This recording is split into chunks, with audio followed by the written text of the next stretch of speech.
'yan Nijar da 'yan Burkina Faso. 'Yan Nijar da Burkina Faso ku matso nan da ku nake. Kai har ma da 'yan Najeriya ku matso.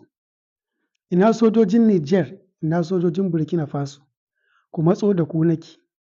Sojojin Najeriya ku matso da ku nake. Ku zo ku ga yacce ake kishin ƙasa. Ku zo ku ga yacce ake kishin ƙasa. Magana ake ta kishin ƙasa.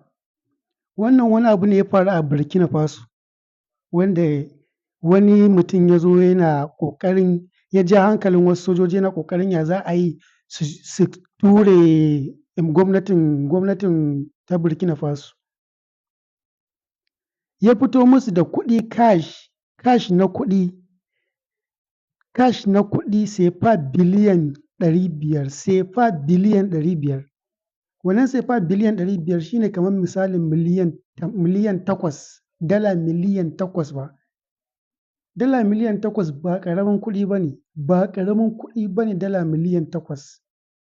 Dala miliyan 8 to ya ma zan ce, ba ƙananan kuɗi ba ne, amma cikin ikon Allah sojojin nan suka dinga dakata shi, yana faɗa musu yacce za a yi da komai da komai, suka amince masa sosai.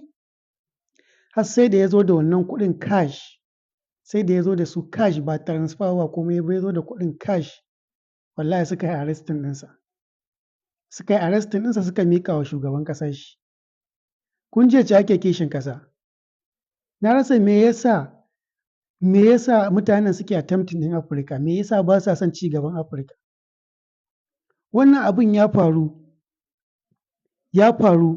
wajen so 28 kenan ana attempting na ganin bayan shi wannan shugaba na Burkina Faso, amma ba a yi nasara ba.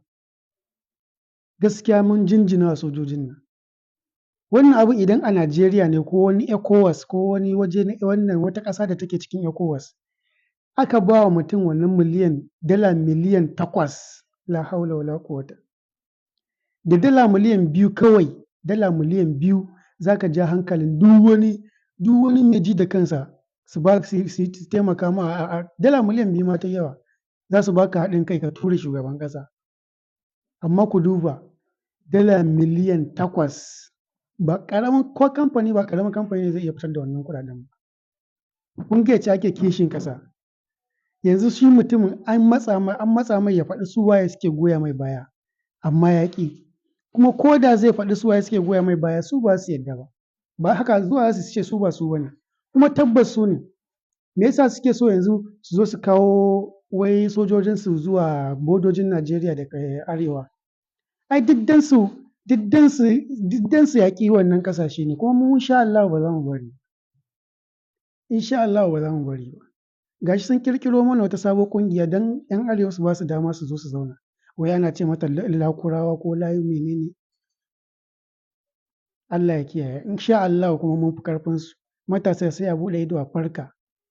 Matasa a buɗe ido a farka. Su kuma Burkina Faso muna musu taya su murna da samun nasarar gano wayannan munafukan da suke ƙoƙarin tarwatsa musu ƙasa.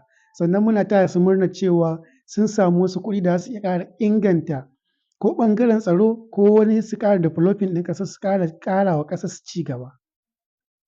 Masha Allah, masha Allah, haka ake so. Allah ya kare mu daga sharrin mutanen nan. Allah ya kawo ci gaban Afirka.